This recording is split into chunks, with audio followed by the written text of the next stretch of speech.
thank you for joining me today. I hope you are all keeping well. Welcome to the new subscribers. I hope that you are empowered with the content that you find here and are inspired by this amazing community. To the returning subscribers, welcome back, family. I appreciate you all so much. I just want to remind you that the Self-Love Retreat is scheduled for March 19th through the 21st, and you can get more information about it from the Community tab. Tanya and I are looking forward to meeting you as well as spending time with you. So I'm very excited about that, and I'm just super excited. So how is the super empath deceived by the narc demon? One thing that we know about minions, or the minion that is at work within the narcissist, is that it works in tandem with other minions. Have you ever just wondered why the narcissist knew just how to approach you in the first place? Think about it. That minion already knew how to approach you from day one. They were clear on what tactics to employ and which character they needed to pull on from their soul bank.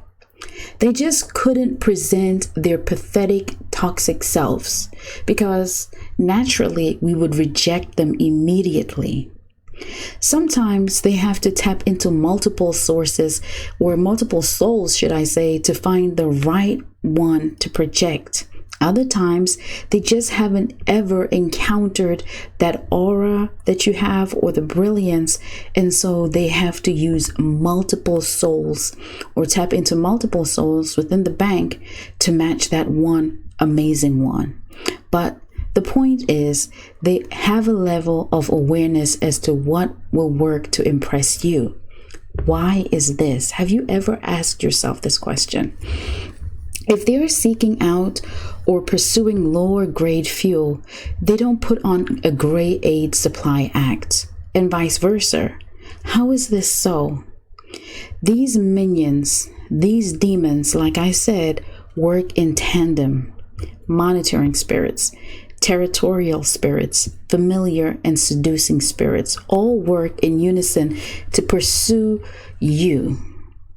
All of them have to come together to get you. All of them for just you. And I say just you, but that's just what it would take to take you down. You are amazing, and they are well aware of it and are not willing to take any chances. And so this attack is personalized. This is a personal attack. I don't know about you, but the moment when I got that revelation, I just became so furious that really all of you suckers decided to get together to come and gang stalk me. Oh, you mean you spiritual gang stalkers really try to come for me? And that made me think about how powerful we really are, but oftentimes we are asleep to this power. Well, if you are not yet awake, I am here and I am dedicated to waking you up. And if you are like a slow person at waking up, you wake up slowly, well, I'm still here. I have patience and I have time, and you are all going to wake up. And if you are awake, then my question to you is, now that you're awake, what are you doing? They came for you. And here's the thing, these beasts were coming for your higher faculties, your mind, emotions, and will. They need it. The seducing spirit starts the process, or the seducing spirit starts working in the process of the love bombing phase, the first stage of the narcissistic abuse cycle. They use all that energy to attract you and to distract you. The narcissist has you feeling like you're floating on cloud nine, believing you are finally meeting somebody who you can live happily ever after with because they are so much like you. This is an armed assault on your soul. Yes, armed with deception and demonic influence to steal your identity. The very identity, your very identity, their goal is to tap into your DNA because guess what? These raggedy, dusty creatures think that they can duplicate who you are.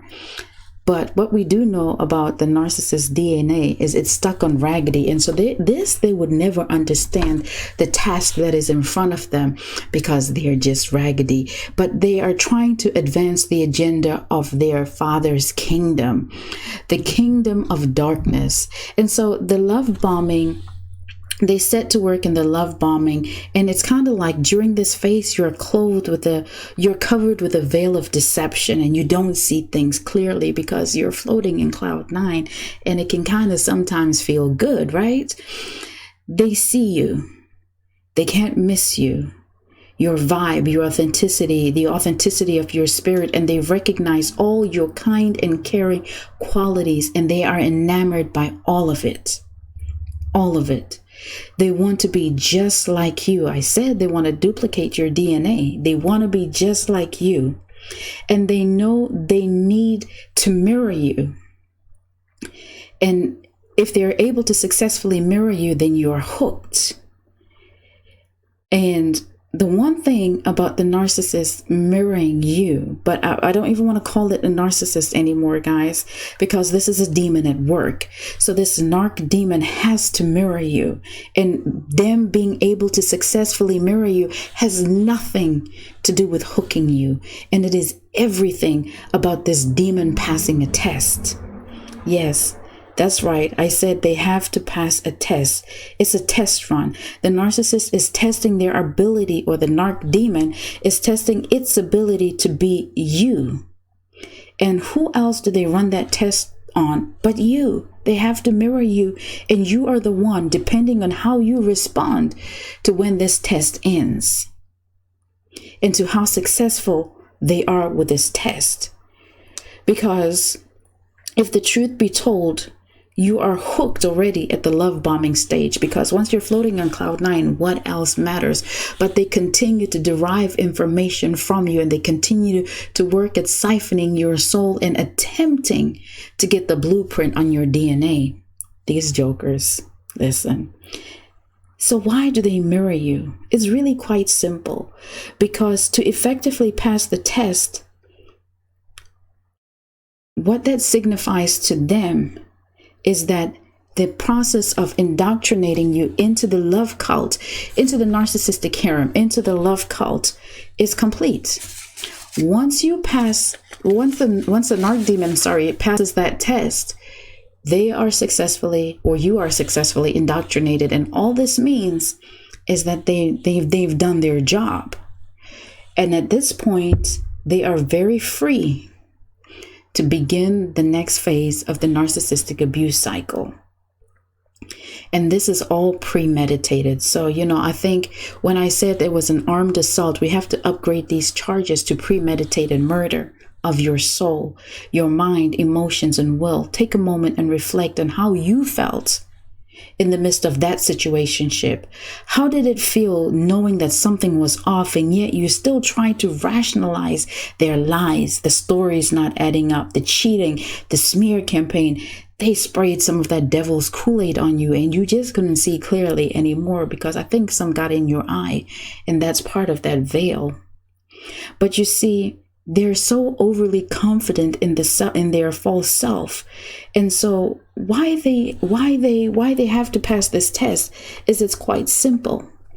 Because once they pass this test, it signifies, like I said, that they have successfully siphoned your soul. And now this narc demon is free to take all the information they gathered from you. They are free to take all the parts of your soul, your DNA, and it's almost like, these guys are demons, first of all, so they're not thinking like we do, but it's almost like they want to become you. And so that's why they have to pass the test, because once they're successfully you, they can go and gather more souls like you. Now, if we think about how many amazing souls can be in that bank, let's not trip and lie to ourselves and think that they only get toxic supply. No, sometimes they get a good amount of decent people and amazing people. But even with the toxic supply, they do derive certain good qualities from everybody. So they're able to pull so many different qualities, and their goal is always to try to get somebody better than you. so that they can have a variety of different characters within their soul bank, because it's important that their soul bank is rich and diverse with a plethora of different types of people. Why do you think these demons will lay with any and everything? Why do you think they go after brilliant minds in the workplace, untapped potential in babies that haven't even been born? Why do you think they are harassing young children who haven't even had a chance to formulate a thought? Because there is purity. There is innocence, there is power, there is superior thoughts, there is untapped potential, and they want that. All so that they can use that to advance the kingdom of darkness, because they can't duplicate anything at all. They cannot create anything but lies and illusions, and lies and illusions does not at any point in time and never ever will amount to a miracle or a breakthrough. It always results in failure. And so that's why they need you, so that they can advance the agenda of the kingdom of darkness. Now listen, once I understood that this bootleg, raggedy, dusty behind narcissist demon really had an agenda after who I was, my gifts, my talents, my call, my anointing, I got mad. And I need you to get mad, because that narc demon wanted your mantle, your gifts, your call, your purpose. But guess what? This joker is a punk, because those very things that it's so jealous of and desires so much more are tailor-made for you. Everything that you have ever experienced has been tailor-made for you, because everything that you need to survive, thrive, and move on and soar is already in you. That narc demon did not make you stronger. You were stronger the moment you were conceived. In fact, you were stronger before you were ever formed in your mother's womb. That's a fact. You can't dispute it. We're not arguing it. We're going to accept it for what it is. You were already stronger. You were already equipped, and you got nothing from that narc demon except the revelation of your greatness. Because again, those spirits had to come in tandem to take one person. They had to gather a whole legion of demons just for you. If you don't already know, this is an announcement to you. I'm here to declare to you that you are valuable, you are powerful, and you are much needed. That's why darkness was chasing you like it was your shadow. Not anymore. Not anymore. You see, every time they try to wear your mantle, they are reminded that their power is illegitimate. And no matter how hard that narc demon tries to be you, they will fail. And so they suffer a narcissistic injury that results in them expressing narcissistic rage to any and everyone around them. They can't even stop saying your name. Your name just rolls off their tongue, wrapped with so much venom, filth, and hate, because they cannot be you. They are envious and they are jealous to the point that it makes them sick. They can't stand the sight of you. They can't stand to see you happy. They can't stand to see you move on. They want you to continue to beg for closure. They want you to continue to beg for answers and for a second chance. Why would you feed that creature your joy? Why would you give it the very things that it wants when it was after your soul? Nah, it's time out for that. It is time out for that. Should they find out that you miss them? Listen, no, we're not even going there, because you don't miss them. It was an illusion. There was nothing there for you to miss. And so, anytime they get the vibe that you want them back, you want that closure, it announces to them that they have power over you to exert pain and to instill fear in you. And that is also an illusion. It is an illusion, because they are a whole phantom. They are a ghost. There is nothing real there but evilness. And we are not. We are not. We have been given the power to overcome this demon. We have the power to walk right, live right, and overcome at all times. And you were not given a spirit of fear, but of power and of love and of a sound mind. That's who you are. That's what you possess. And so the narcissist ends up realizing that, again, this narc demon bit off more than it could chew. And so they end up in feeling intense feelings of shame. The self-loathing is heightened, and they have to answer to their evil father on why they failed. And so I'm here to implore to you, please resist the urge to be heard and seen by the narcissist. Do not feed that beast. Let it sit in the time out corner and dwell in the heap of misery that it really is. Look, we're at the point now where we must recognize the truth matters.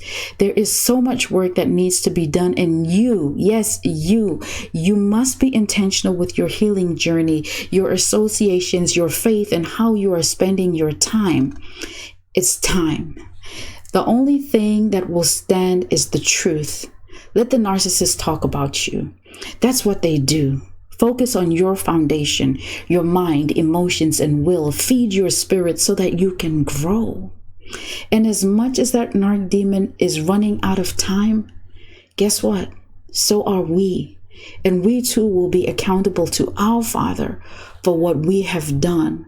And so let's do what we have to do. It's time for you to spread some love, and it's time for you to spread some knowledge, and it's time for you to use what is in your hand. Like, listen, you are powerful more than you know, and you may feel like it's overwhelming and it's a lot, and I get it because I was there too.